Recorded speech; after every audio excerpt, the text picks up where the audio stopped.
갈라디아서 5장 19절부터 26절 우리 한 목소리로 하나님 말씀 받겠습니다. 시작. 육체의 일은 분명하니 곧 음행과 더러운 것과 호색과 우상숭배와 주술과 원수 맺는 것과 분쟁과 시기와 분냄과 당 지는 것과 분열함과 이단과 투기와 술 취함과 방탕함과 또 그와 같은 것들이라. 전에 너희에게 경계한 것 같이 경계하노니 이런 일을 하는 자들은 하나님의 나라를 유업으로 받지 못할 것이요 오직 성령의 열매는 사랑과 희락과 화평과 오래 참음과 자비와 양성과 충성과 온유와 절제니 이 같은 것을 금지할 법이 없느니라.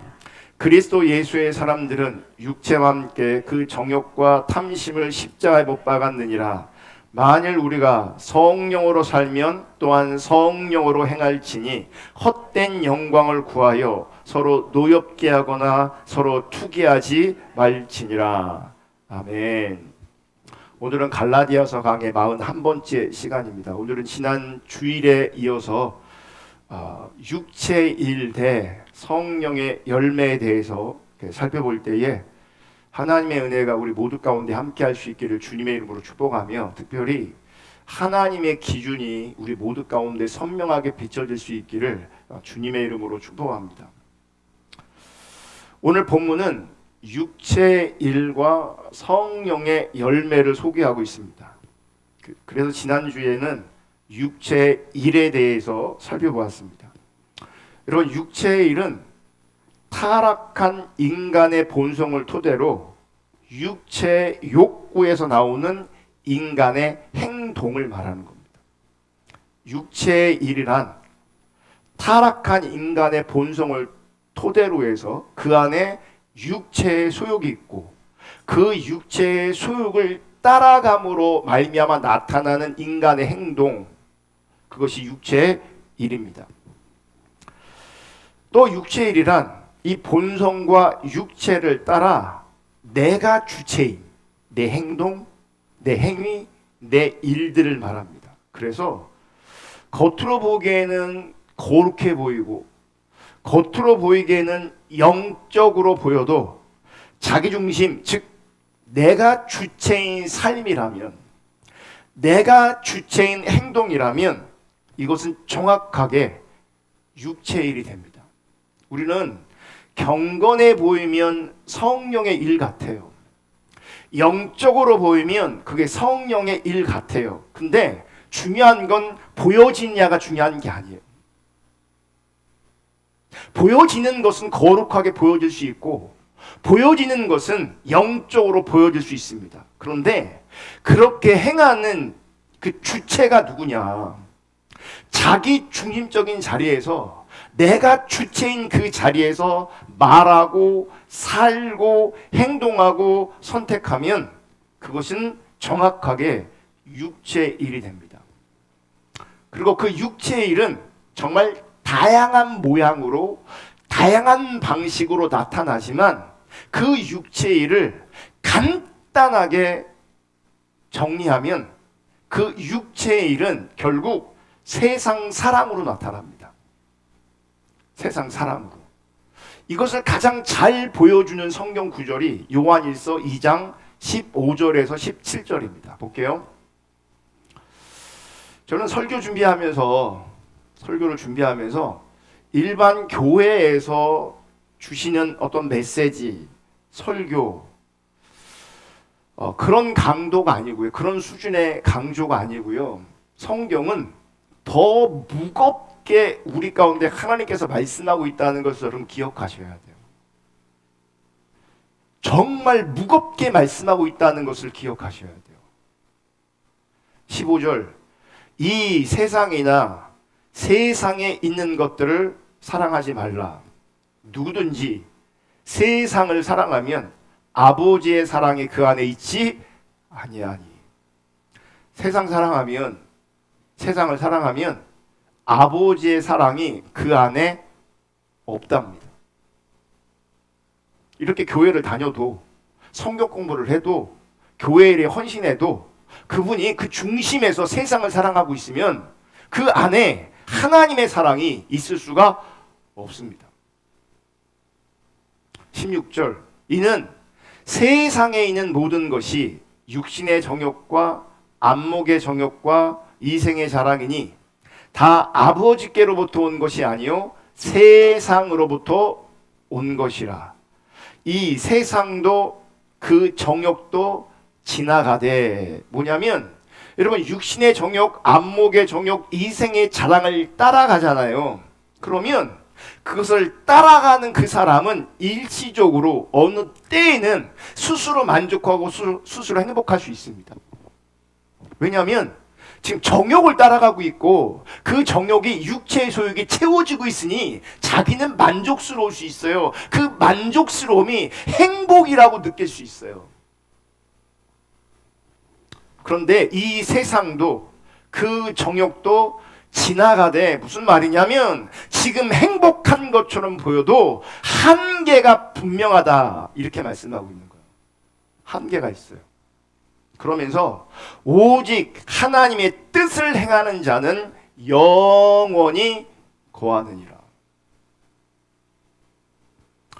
특별히 이 16절을 다양한 버전으로 제가 한번 같이 여러분과 읽기를 원합니다. 공동 번역 요한 1서 2장 16절.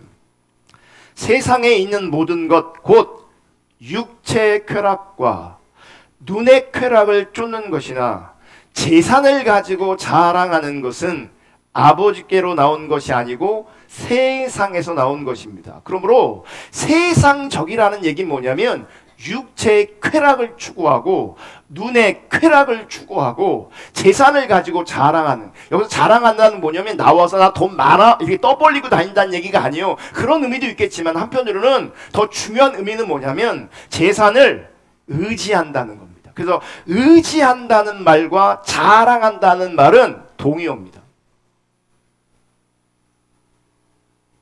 쉬운 성경 요한일서 2장 16절. 이 세상에는 악한 것들이 있습니다. 그 악한 것들을 이렇게 설명합니다. 그것은 바로 우리 육신을 즐겁게 해주는 것, 우리 눈을 즐겁게 해주는 것, 우리들의 삶에 대해 자랑하는 것입니다. 이러한 것들은 아버지께로부터 나온 것이 아니라 세상으로부터 나온 것입니다. 현대어 성경, 이런 세속적인 일들, 이런 악한 욕망들은 하나님께로부터 온 것이 아니기 때문입니다. 그러면서 성욕에 미치거나, 이게 육신의 정욕을 이렇게 설명한 겁니다. 성욕에 미치거나 육신의 정욕, 눈에 띄는 것은 무엇이나 다 사고 싶어 하거나 안목의 정욕입니다. 여러분, 우리가 소비하며 살 수밖에 없는 그런 존재들인데, 여러분의 소비에 여러분 하나님께서 간섭할 수 있기를 주님의 이름으로 축복합니다. 하나님의 간섭을 떠난, 하나님의 뜻과 기준을 벗어난 소비라면 안목의 정욕입니다. 그거 세상 사랑입니다. 하나님 사랑이 그 안에, 그 속에 거할 수가 없습니다. 재산이나 지위를 자랑하는 따위의 욕망들, 이게 이생의 자랑이죠. 재산, 돈, 지위, 이거 자랑하는 따위의 욕망들, 이런 거 추구하는 것을 다 포함되는 겁니다. 모두 이 악한 세상에서 나온 것들입니다. 결국 여러분, 육체의 일은 세상을 사랑하는 것입니다. 세상을 사랑하는 것은 타락한 본성, 타락한 자아를 사랑하는 것입니다. 타락한 본성, 타락한 자아를 사랑하는 것은 육신의 정욕, 안목의 정욕, 이생의 자랑으로 나타나는 겁니다. 숨길 수가 없습니다. 여러분, 육체의 일을 추구하며 살아간다면 그 결과는 참으로 참담합니다. 성경은 육체의 일을 추구하고 살아가면 하나님 나라를 유업으로 얻지 못한다라고 분명히 말하고 있습니다. 여러분, 세상 사랑하면 하나님 나라를 유업으로 얻을 수 없습니다. 갈라디아서 5장 21절. 투기와 술 취함과 방탕함과 또 그와 같은 것들이라. 전에 너희에게 경계한 것 같이 경계하노니 이런 일을 하는 자들은, 육체의 일이 나타나는 사람들은 하나님 나라를 유업으로 받지 못할 것이요. 하나님 나라가 없습니다. 그래서 심각하고, 그래서 참담한 겁니다. 갈라디아서 6장 7절 8절 보시면, 스스로 속이지 말라. 하나님은 업신여김을 받지 아니하시나니 사람이 무엇으로 심든지 그대로 거두리라. 8절, 자기의 육체를 위하여 심는 자는 육체로부터 썩어질 것을 거두고 성령을 위하여 심는 자는 성령으로부터 영생을 거두리라. 여러분, 내가 육체를 위해서 심으면 반드시 썩어질 것을 거두게 되어 있는데, 육체를 위해 심는다는 게 무슨 말이냐?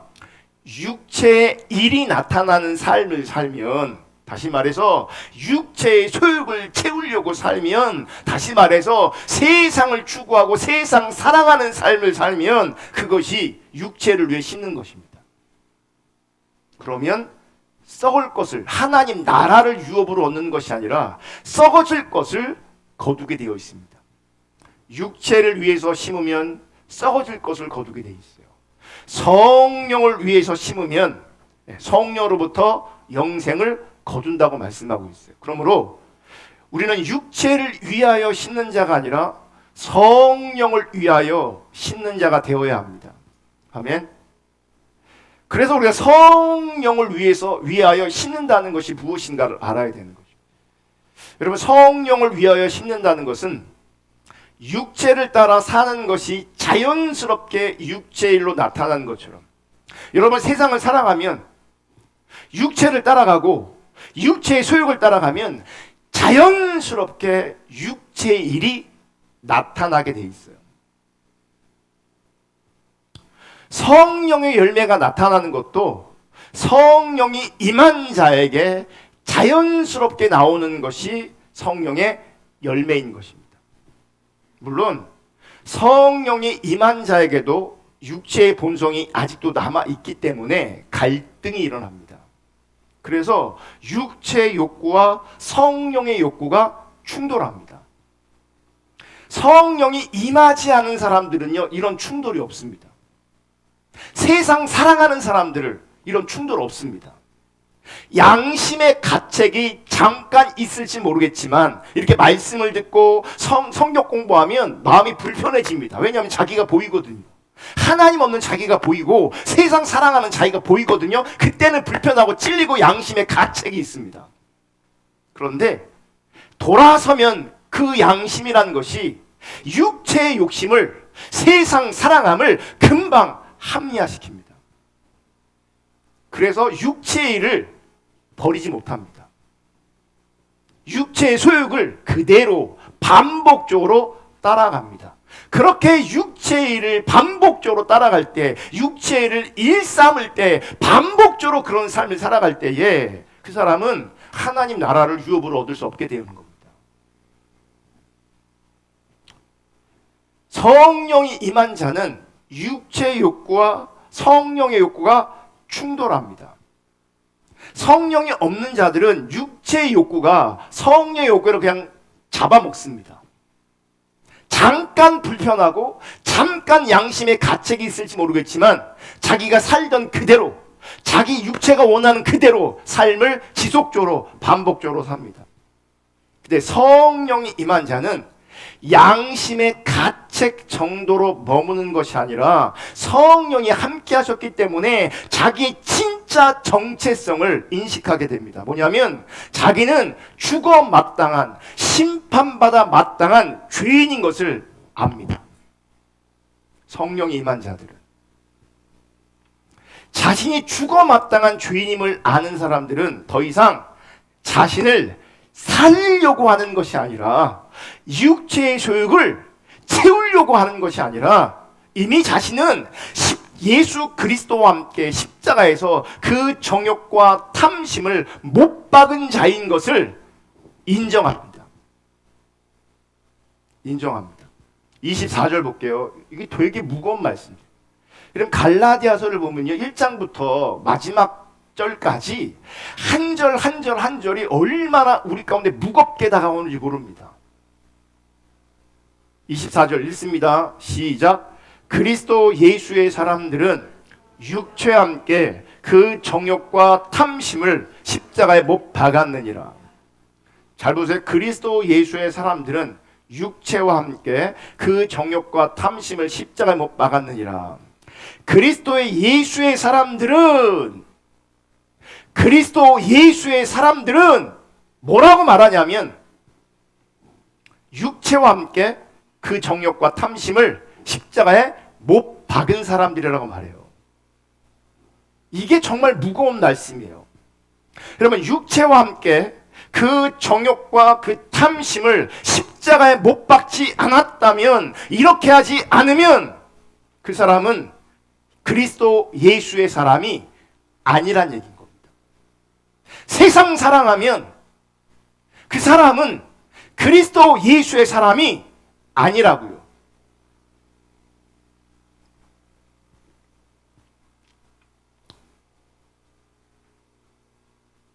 여러분, 그 정욕과 탐심을 십자가에 못 박는다는 것은 사람의 육체로는 결코 이루어낼 수 없는 겁니다. 그럼 뭘 말하는 줄 아십니까? 성령이 그 안에 없다는 걸 말하는 거예요. 예수 믿는 게 아니라는 걸 말하는 거예요. 예수가 있다, 성령이 있다, 그게 뭘로 증명이 되냐면 어떤 행위로, 어떤 현상으로, 어떤 은사로 드러나는 게 아니라 육체와 함께 그 정욕과 탐심을 십자가에 못 박은 것으로 나타난다는 거예요. 아멘. 그러므로 육체로는 결코 우리의 정욕과 우리의 탐심이 다루어지지 않는다는 거죠. 모든 사람들이 다 보암직하고 먹음직하고 세상이 자랑이 될 만한 것들을 추구하며 살아가는데, 그게 본능이고 그게 욕구인데 어떻게 사람의 능과 사람의 힘으로 이 정욕과 탐심을 십자가 못 박을 수 있겠냐는 거죠. 하나님 없으면, 참된 신앙 아니면 이건 구조적으로 불가능한 거예요. 구조적으로. 목사라도, 장로라도, 권사라도 그런 직분과 타이틀이 중요한 게 아니라고요. 누구에게 그 정욕과 탐심을 육체와 함께 십자가에 못 박을 수 있는가? 누군가에게는 가능한데, 그 누군가가 누구인가? 성령이 임한 자들인 거예요. 성령이 임한 자들. 그럼 누가 성령이 임한 자들이냐? 정욕과 탐심을 십자가에 못 박은 자들이에요. 그래서 우리가 성령님을 인식할 때도 여러분 정말 중요한 게 있어요. 우리가 은사를 부정하는 것도 아니고 기적을 부정하는 것도 아니고 초자연적인 기이한 역사를 부정하는 것도 아니에요. 하나님이 일하시면 얼마든지 이런 것들이 우리 가운데 실제일 수 있어요. 아멘. 그런데 방언을 하고 예언을 할지라도, 은사가 나타날지라도, 기이한 일을 보고 초자연적인 역사를 경험할지라도, 그럼에도 불구하고 여러분 그 정욕과 그 탐심이 살아있다면 그건 진짜 성령이 임한 사람이 아닌 거예요. 성령이 임한 것의 아주 중요한 요소는 무엇이냐면 그 정욕과 탐심을 십자가에 못 박아야 되는 거예요. 정욕과 탐심을 십자가에 못 박는 것은 내 힘으로 안 된다고요. 내 능력으로 안 되는 거라고요. 철저하게 성령님께서 함께 하실 때 그것이 가능하다고요. 종교 생활로, 은사로 그게 가능하지 않아요. 제가 보면요, 은사가 뭐 탁월한 어떤 사람이 있다고 치더라도 그 안에 탐심이 가득한 걸 얼마나 많이 보는 줄 몰라요. 천국은 뭐 10번 갔다 와도 소용이 없어요. 그 탐심이 살아있으면, 정욕이 살아있으면, 세상 사랑이 살아있으면 천국을 수백 번 다녀와도 그 사람은 성령의 사람이 아니에요.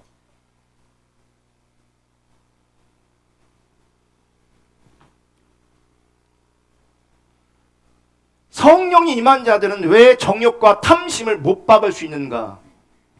성령으로 말미암아 무엇이 육인지 무엇이 생명인지를 아는 거예요.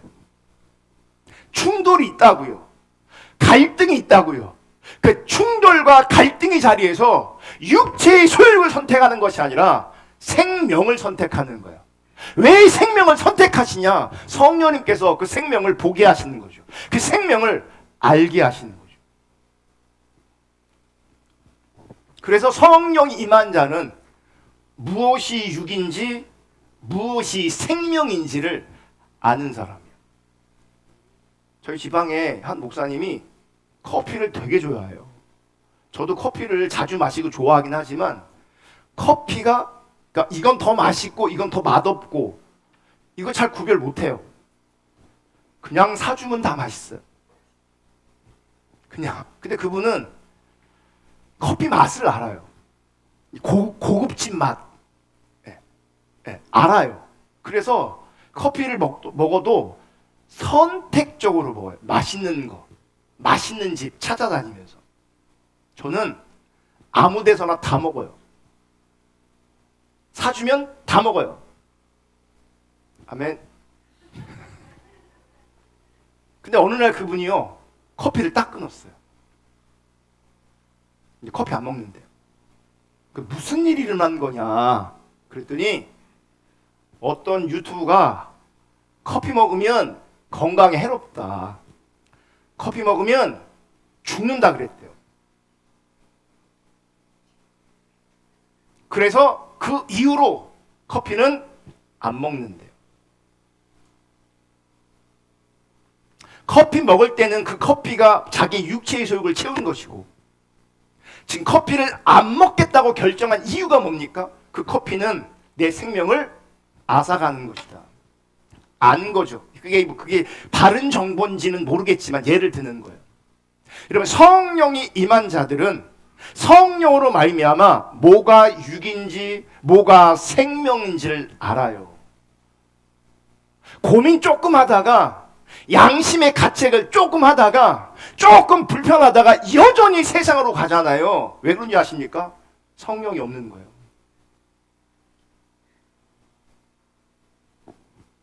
요한복음 6장 53절 63절, 예수께서 이르시되 내가 진실로 진실로 너희에게 이르노니 인자의 살을 먹지 아니하고 인자의 피를 마시지 아니하면 너희 속에 생명이 없느니라. 이것도 되게 무거운 말씀이에요. 내 살을 먹어야 돼. 내 피를 마셔야 돼. 내 살과 피를 마시지 않으면 너희 속에 생명이 없어. 없어. 그럼 보세요. 생명이 없다는 게 뭐겠어요? 인자의 살과 인자의 피를 먹지 않았기 때문에 생명이 없는 거죠. 성령이 임하면 뭐가 보여요? 생명이 보인다고요. 그래서 십자가와 성령이 같이 갑니다. 그래서 여러분에게 육체와 함께 정욕과 탐심을 십자가를 못 박지 않는 것은 왜 그러냐? 십자가도 없는 거예요. 성령도 없는 거예요. 즉 신앙이 아닌 거예요. 그 신앙 아닙니다. 여기 이 자리에 앉아 있어도 여러분 신앙 아니고요. 은사를 경험해도 신앙 아니고요. 응답을 경험해도 신앙이 아닙니다. 기적을 경험해도 그거 신앙 아닙니다. 성경을 보세요. 성경을 읽어보세요. 제 말이 맞나? 54절, 내 살을 먹고 내 피를 마시는 자는 영생을 가졌고 마지막 날에 내가 그를 다시 살리리니 그랬어요. 내 살을 먹고 내 피를 마시면 영생을 가진 것이고 마지막 날에 내가 너를 다시 살릴 것이다. 55절, 내 살은 참된 양식이요 내 피는 참된 음료로다. 내 살을 먹고 내 피를 마시는 자는 내 안에 거하고 나도 그의 안에 거하나니. 나중에 이 십자가는 주님의 살을 먹고 마시면 어떤 열매를 맺히냐면 주님이 내 안에 거하고 내가 주님 안에 거하는 친밀한 교제 가운데 거하게 돼 있어요. 친밀한 교제가 안 된다, 주님이 내 안에 거하시는 자가 모르겠다. 왜 그러겠어요? 내 살을 먹지 않고 내 피를 먹지 않은 거예요. 57절, 살아계신 아버지께 나를 보내심에 내가 아버지를 말미암아 사는 것 같이 나를 먹는 그 사람도 나로 말미암아 뭐예요?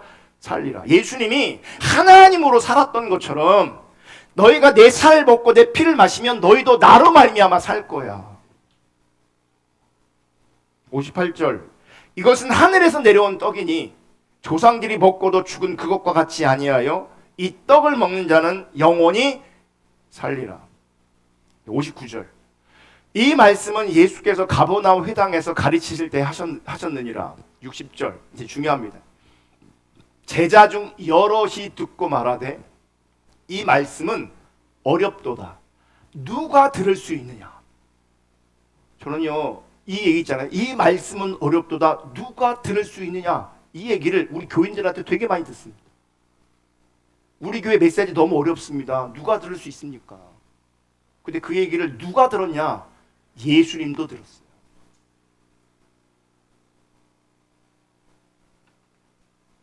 어렵대요 지금. 61절 예수께서 스스로 제자들이 이 말씀에 대하여 수군거리는 줄 아시고 이르시되 이 말이 너희에게 걸림이 되느냐. 그러니까 어렵다. 누가 들을 수 있느냐. 이게 뭔지 아세요? 이미 그 안에 그것이 그 메시지가 걸림으로 작동하고 있는 거예요. 걸리니까 어렵다고 말하고 불편하다고 말하는 거예요. 62절 그러면 너희는 인자가 이전에 있던 곳으로 올라가는 것을 본다면 어떻게 하겠느냐. 살리는 것은 영이니 육은 무익하니라. 살리는 것은 성령이고요.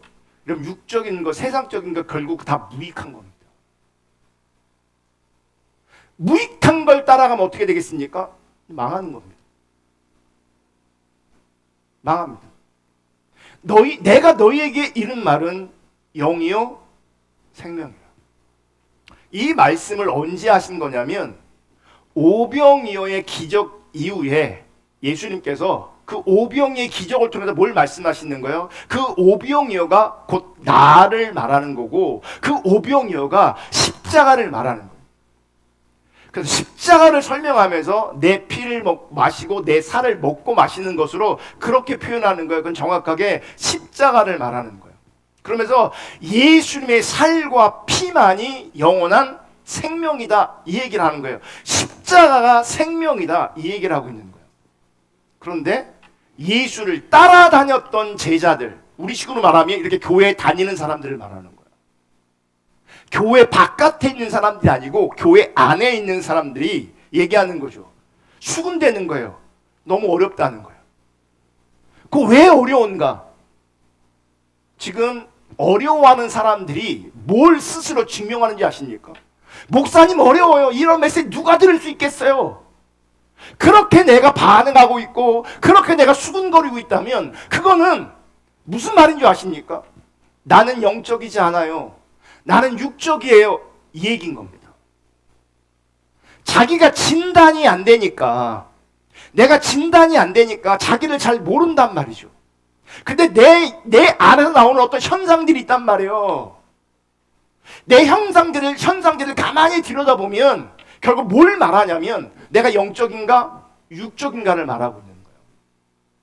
여러분의 생각이 여러분의 언어가 뭘 말하는 줄 아십니까? 나는 육적이에요. 이걸 드러내고 있는 거예요. 여러분의 선택과 여러분의 행동이 뭘 드러내는 줄 아십니까? 나는 그거 하면 행복할 줄 알고 선택하고 말하고 생각하고 계획하고 하지만 답은 뭔지 아십니까? 나는 육적이에요. 그 얘기를 하고 있는 겁니다. 육체의 속을 따라가면서 만족하고 행복할지 모르겠지만 하나님 앞에 소리치는 거예요. 나는 육적이에요. 이렇게 소리치고 있는 거예요. 여러분의 삶의 메시지가, 여러분의 행동의 메시지가.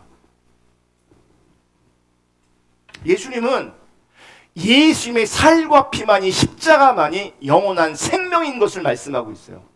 근데 그들은 알아듣지 못해요. 어려워해요. 걸림이 돼요. 즉 영적이지 않은 것이죠.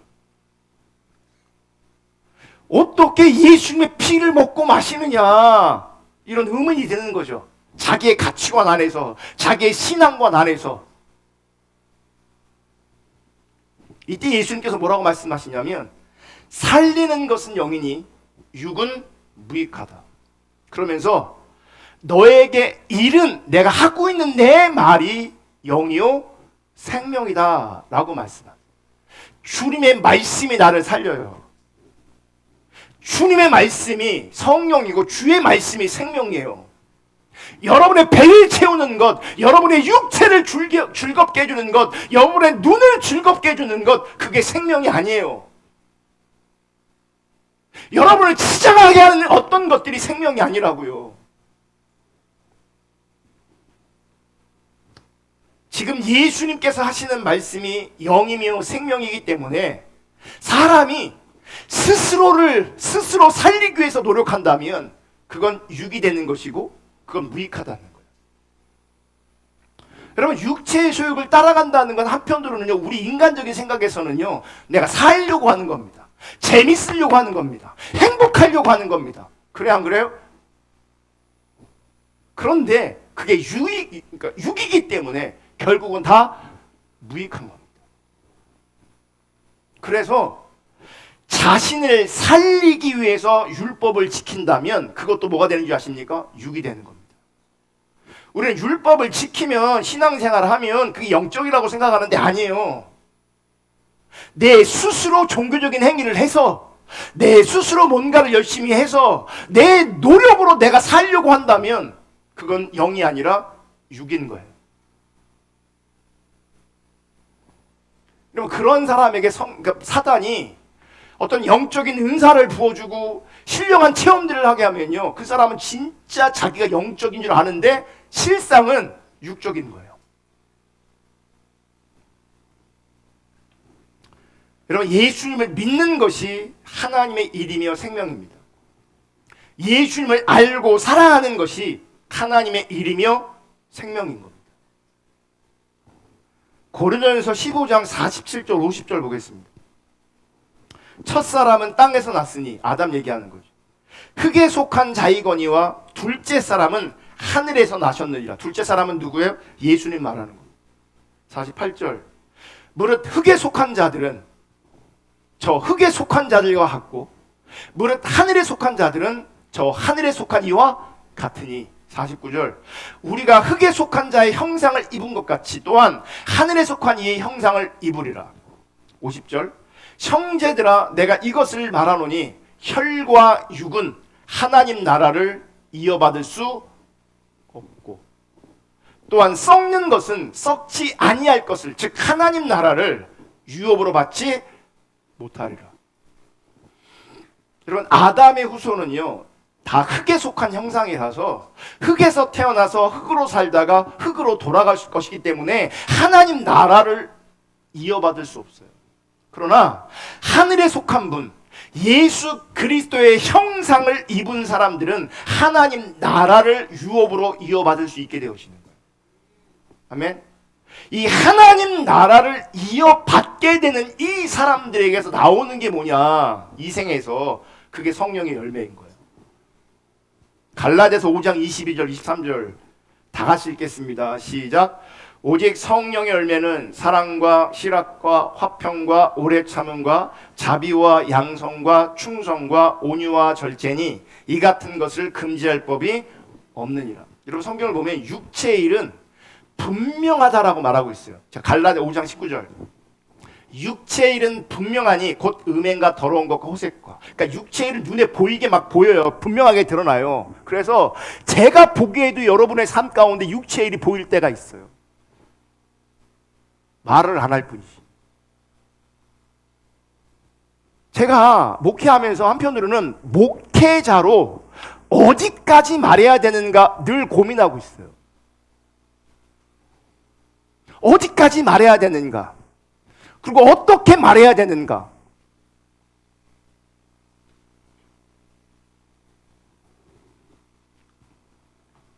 육체의 일이 보인다니까요. 믿음 아닌 게 보이고요, 생명 없는 게 보인다고요. 저는 그게 보여서 너무 괴롭고 너무 힘들어요.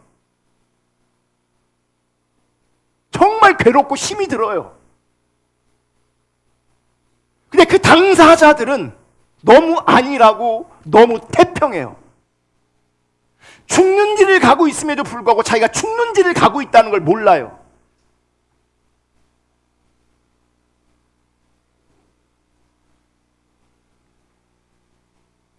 이게 딜레마예요. 그럼 말해주면 그 사람이 깨닫고 회개할까? 그렇지도 않을 것 같아요. 왜냐하면 그런 성질의 것이 아니기 때문에. 내가 말해서 그가 회개하고 돌이킬 수 있는 그런 거라면 얼마든지 해겠죠. 따로 불러하고 하겠죠. 근데 그렇게 한다고 되는 일이 아닌 거예요. 이건 제 일이 아니라 사실은 성령님의 일인 거예요. 그래서 어려워요.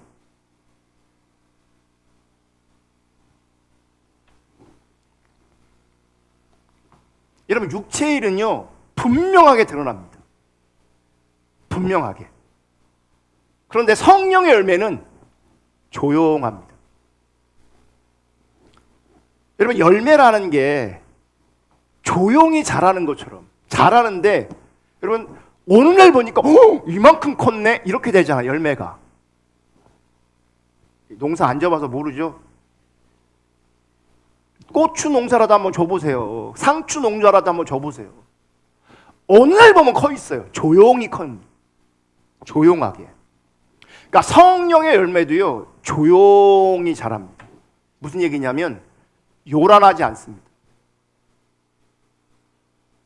요란한 사람들이 있어요. 신앙생활 하다 보면, 인생 살다 보면 요란한 사람들이 있거든요. 그 성령의 열매와 거리가 먼 겁니다.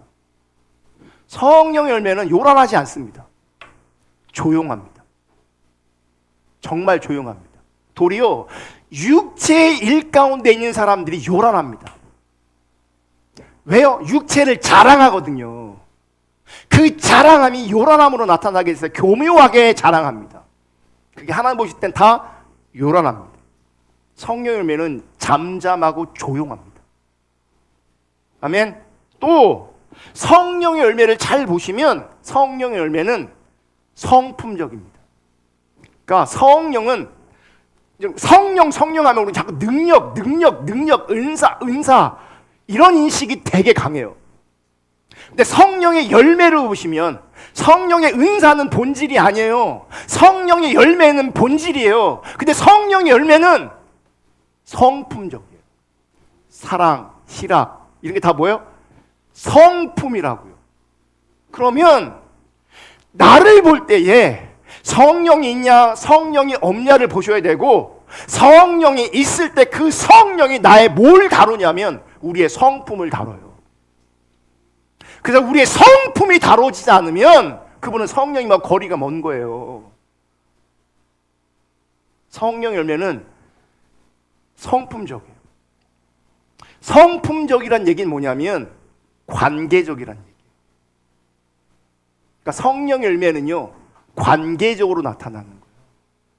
성품적으로 나타나는 거예요. 아멘. 이런 성령의 열매는 절대로 육체로는 맺을 수가 없습니다.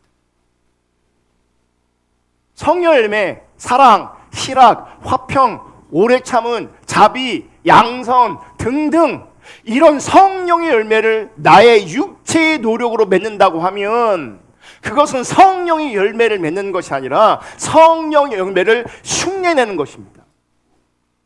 성령의 열매를 흉내낸다면 그거는 육체의 일이 되는 겁니다.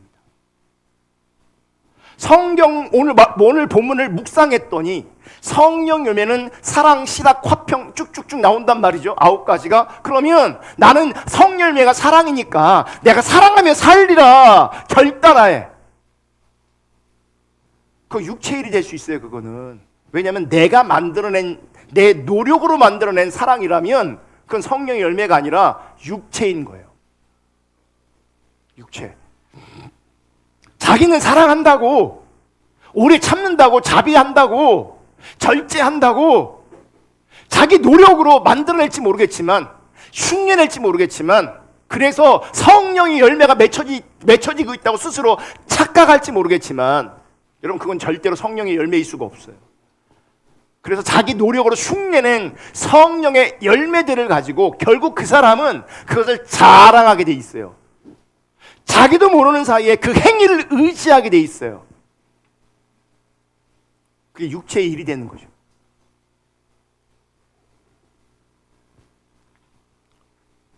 그런데 거꾸로 자기가 스스로 노력하게 애써서 만든 그 열매를 가지고, 그럼 열매가 아니고 육체의 일이 되는 거죠. 자기는 사랑이 많은 것처럼 착각한다고. 그 사랑을 다른 사람들이 알아주는 것으로, 인정해주는 것으로 스스로 만족해요. 그게 육체의 모습입니다.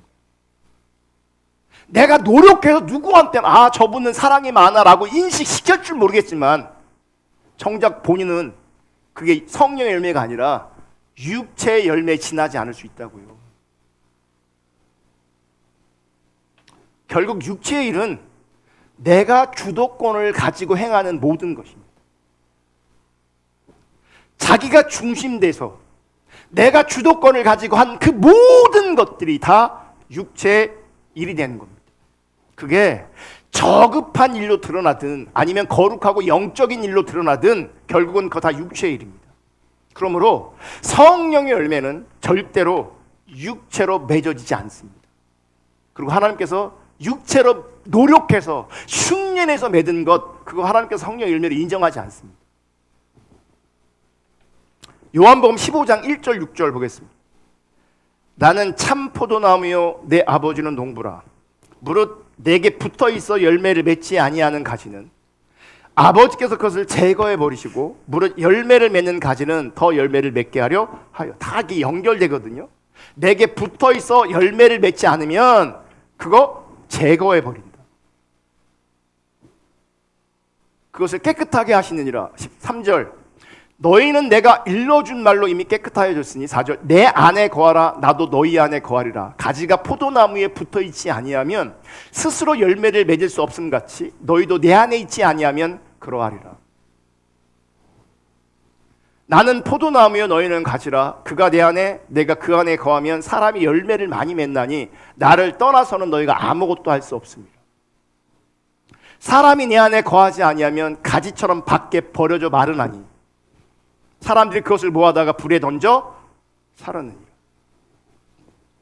말씀해 보시면 예수님을 포도나무로 우리를 가지로 비유하면서 가지가 나무에 붙어 있어야 열매를 맺는다라고 분명히 말씀하고 있죠. 마찬가지로 우리가 예수님께 붙어 있어야 열매가 맺히는 겁니다. 그러니까 예수가 없으면 열매가 나올 수가 없죠. 내가 내 노력으로 흉내낼지 모르겠지만 그건 전혀 인정받지 못한다니까요. 그건 의미가 없는 거라고요. 예수님께 붙어 있어야 된다는 말을 예수님이 우리 안에, 우리가 예수님 안에 있어야 된다 이렇게 표현하고 있어요. 예수님이 우리 안에, 예수님 안에 우리가 있어야 되고 우리 안에 예수님이 있어야 돼. 이 말이 뭐예요? 예수님과 친밀한 교제 가운데 있어야 된다는 거죠. 또 이 말은 또 이렇게도 표현할 수 있어요. 친밀한 교제, 친밀한 교제 이러하니까 우리는 막연하게 그 친밀함을 추구해요. 근데 좀 더 구체적으로 이 말을 표현하면 이런 거예요. 예수님에게서 모든 은혜를 받아야 된다는 거예요. 그게 포도나무에 붙어 있어야 된다는 거예요. 그러니까 모든 예수님에게서 모든 은혜를 받아야 된다는 거예요. 자기 자원으로 사는 존재가 아니라 모든 것이 우리는 주님의 은혜여야 된다는 거예요. 근데 이게 비춰지지 않으면요, 내가 살아있어요. 내가 잘하는 게 있어요. 내가 잘하는 게 있으면 그걸 자랑하게 돼 있어요. 그럼 육체의 일이 되게 돼 있어요. 그래서 여러분, 우리가 서로를 바라볼 때도요, 칭찬을 하나님의 인도를 따라 해야 돼요. 누군가에게 뭔가를 잘한다고 칭찬하면 자기가 진짜 그런 줄 알아요. 그게 자기 의가 돼요. 그게 자기 자부심이 돼요. 우리는요, 모든 게 주님의 은혜예요. 모든 게. 아멘. 그래서 모든 영역에 은혜가 필요해요. 만약 그게 은혜라면 그걸 어떻게 내가 내 것으로 자랑할 수 있겠냐고요. 어떤 사람들은요, 제가 해봐서 알아요. 은근히 내가 자랑 받으려고 소스를 자꾸 던져요. 내가 자랑을 받으려고, 높임을 받으려고 소스를 던져요. 저도 해봤어요. 그게 기쁨이에요. 모든 관계와 교제를 그런 식으로 유도합니다. 툭툭 던지면서 내가 높임을 받고, 내가 인정을 받고, 내가 사랑을 받고. 그럼 거기에 은혜가 어디 있어요? 바리새인들이 왜 망한 줄 아십니까? 서로의 영광을 구한 거예요. 그러니까 네가 못해지는 거 내가 해줄게, 내가 못하는 거 네가 해줘. 끼리끼리 만나갖고 너는 잘났네, 네가 잘났네, 이거 잘하네, 못하네, 서로 그러고 있는 거예요. 서로. 그런 사람을 만나면 교제가 즐겁다고 말하는 거예요. 그거 성경적 교제 아니거든요. 자기 자랑 잔치가 돼버리는 거예요. 자기 의에 대한 잔치가 돼버리는 거예요. 거기 하나님 없습니다. 자기들은 즐겁고 행복할지 몰라도 거기 하나님 절대 계시지 않습니다.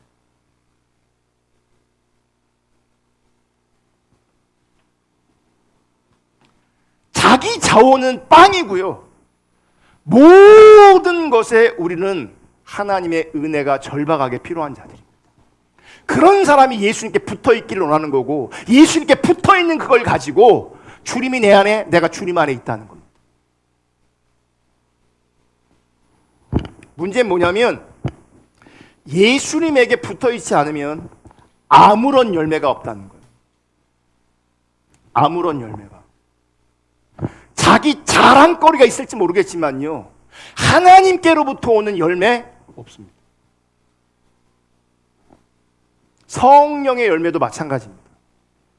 예수님께 붙어 있지 않으면 절대로 성령의 열매를 맺을 수가 없습니다. 예수님을 바르게 믿지 않고 예수님과 바른 관계 가운데 있지 않으면 성령의 열매가 아니라 육체에서 나오는 육체의 열매만 맺을 겁니다. 대표적인 사람이 누군지 아십니까? 그게 이스라엘 백성들이고요. 더 대표적인 사람들이 누군지 아십니까? 그 사람들이 바리새인들입니다. 이사야 5장 1절 7절. 나는 내가 사랑하는 자를 위하여 노래하되 내가 사랑하는 자의 포도원을 노래하리라. 내가 사랑하는 자에게 포도원이 있으며 심히 기름진 산이로다. 2절. 땅을 파서 돌을 제하고 극상품 포도나무를 심었도다. 그 중에 망대를 세웠고 또 그 안에 술틀을 팠도다. 좋은 포도 맺기를 바랬더니 들포도를 맺었도다. 육체의 열매가 나오는 거예요. 하나님은 그들에게 성령의 열매가 나오길 원하는데요, 그들에게는 들포도주, 즉 육체의 열매가 맺혀지는 거예요. 3절. 예루살렘 주민과 유대 사람들아 구하노니 이제 나와 내 포도원 사이에서 사리를 판단하라.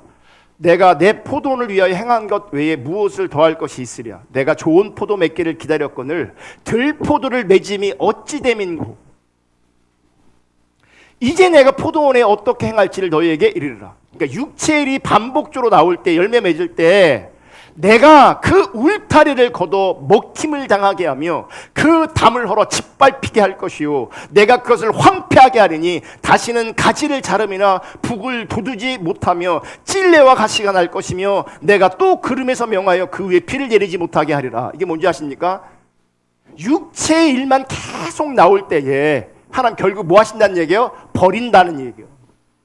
심판하신다는 얘기예요.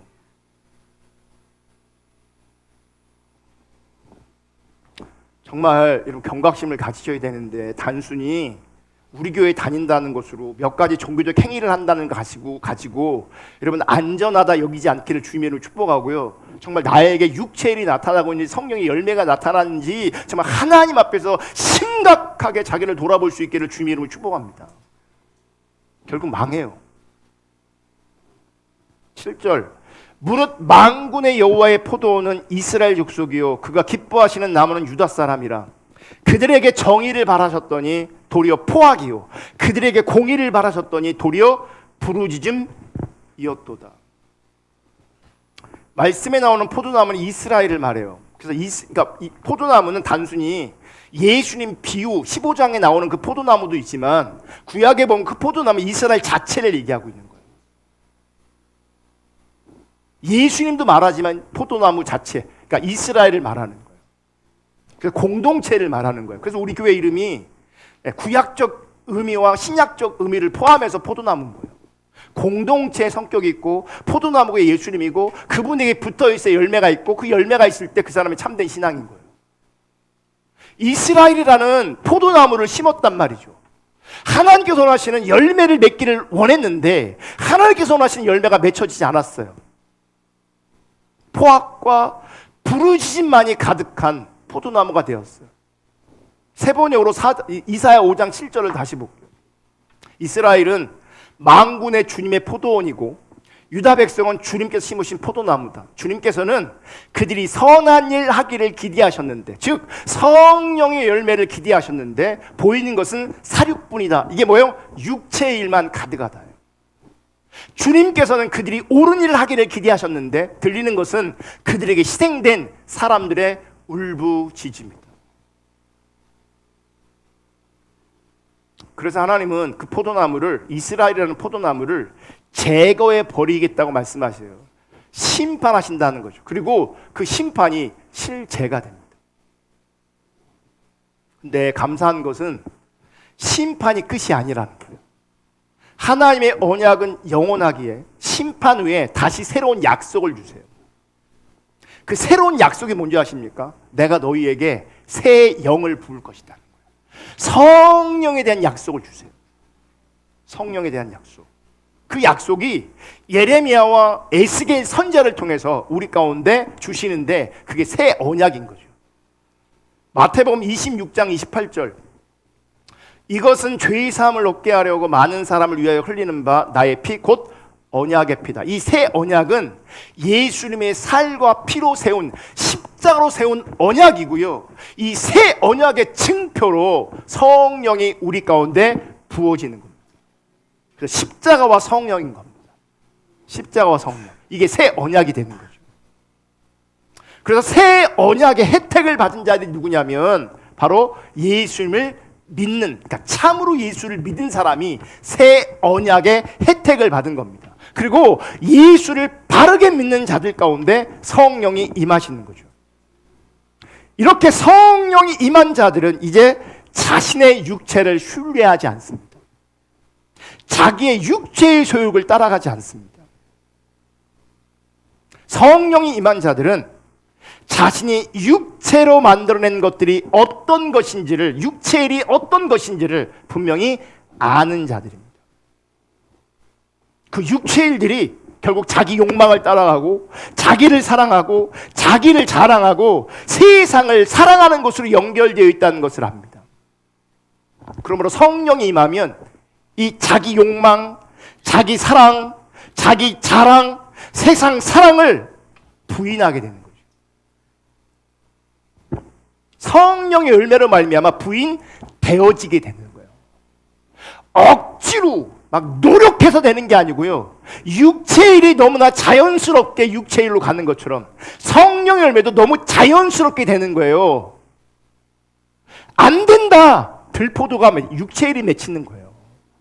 그래서 그리스도 예수의 사람들은 육체와 함께 그 정욕과 탐심을 십자가에 못 박았다.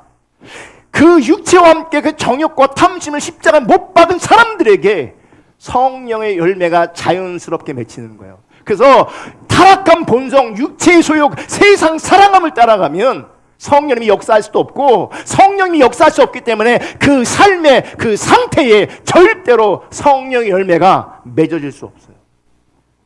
사실 우리는 교회 일이든 그러면 우리 생존을 위한 일이든 사실은요, 많은 것들이 우리의 정욕과 우리의 탐심과 연결되어 있어요. 정말 많은 것들이, 교회 일도 신앙생활도 자기 탐심을 근거로 해서 신앙생활해요. 요란해요. 그래서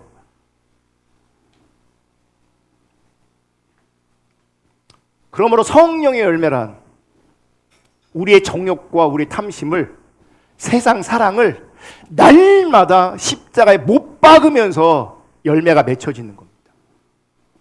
아멘. 그래서 성령으로 살면 성령으로 행할 것이다, 이렇게 말하고 있는 거예요. 매일 이 육체를 부인하고 이 정욕과 탐심을 십자가 앞에 날마다 못 박을 때에 성령님께서 역사하시고 성령으로 말미암아 이 열매가 맺혀지는 거예요. 그래서 성령으로 행하라. 이게 뭐냐? 성령님과 보조를 맞추라는 거예요. 보조는 어떻게 맞추는 겁니까? 그럼 연애하는 사람은 어떻게 가요? 연애하는 사람들은요, 딱 붙어 다닙니다. 제가 옛날에 여름에 여기 그 엑스포 있잖아요. 엑스포 공원. 우리 가족들하고 한번 그때 나갔거든요. 그래서 이제 산책하고 이러고 있는데 그 당시 제가 아는 형제와 자제를 본 거예요. 데이트하는 거예요. 나한테 딱 걸렸어. 이제 그 사람들은 나를 못 봤어요. 그래서 제가 장난기가 발동을 했어요. 그 사람의 동선을 따라다니기 시작했어요. 동선을. 정말 더운 여름이거든요. 손 잡고 어깨 동무하고 진짜 더러워 죽겠는데, 더워 죽겠는데 더러운 게 아니라 더워 죽겠는데 손 잡고 어깨 동무하고 그러고 돌아다니는 거예요. 제가 다 봤어요. 뒤쫓아다니면서. 근데 보세요. 그렇게 손 잡고 어깨 동무하면서 걷는 것, 이게 보조를 맞추는 거예요. 이게 보조를 맞추는 거예요. 근데 이렇게 보조를 맞춘다는 걸 뭘 전제하는 줄 아십니까? 친밀함을 전제하는 거죠. 친밀하니까 손 잡는 거예요. 더워도. 사랑하니까 어깨 동무하는 거예요. 더워도. 친밀하지 않잖아요. 근처도 못 오게 합니다. 제가 많이 봤어요. 남편들이 마누라 손 한번 잡아보려고 했는데 한번 딱 치고 어딜 근처도 못 오게 하잖아요. 막. 왜요? 안 친밀해서 그래요. 안 친밀해서. 그럼 보조가 안 되는 거죠. 성령으로 행하라. 성령으로 살면 성령을 행하. 이 말은 뭐냐면 성령님과 보조를 맞춰라. 같이 가라는 얘기예요. 그럼 보세요. 성령님과 보조를 맞추면 내 뜻을 말하는 겁니까? 아니면 성령의 뜻을 내가 따라가는 겁니까? 성령을 따라가는 거죠. 거긴 내 뜻은 없는 거예요. 내 정과 내 욕심은 십자가에 못 박는 거죠. 그래서 성령님의 소리를 따라가는 거예요. 성령의 인도를 따라가는 거예요. 성령님과 보조를 맞추는 거라고요. 아멘. 그럼 보세요. 헛된 영광을 구하지 않게 돼 있어요. 성령님 때문에. 성령님 때문에. 근데 성령이 빠져버리잖아요. 그러면 내 육체의 소욕을 구하게 돼 있어요. 그게 다 헛된 영광이에요. 잠시 세상에서 통할지 모르겠지만 하나님 앞에 하나도 안 통하고요. 결국 나중에는 버림받고 심판받습니다. 여러분 절박하게 참 신앙으로 돌아올 수 있기를 주님의 이름으로 축복합니다.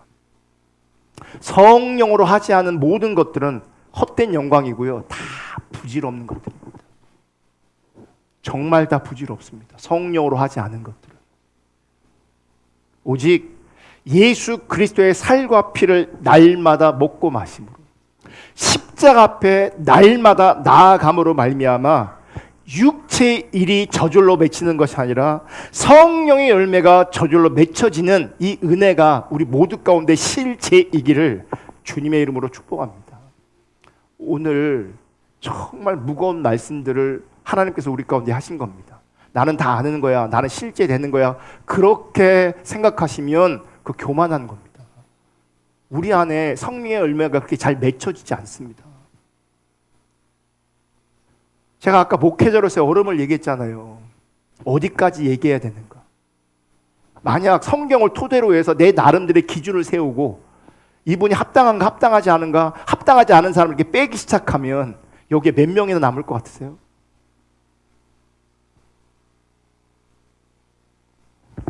제가 하나님 앞에서 목회자로 얼마나 두렵고 떨리는지 몰라요. 우리 교회가 성경 공부가 다른 교회에 비해서 되게 많습니다. 아까 광고에서 들었던 것처럼.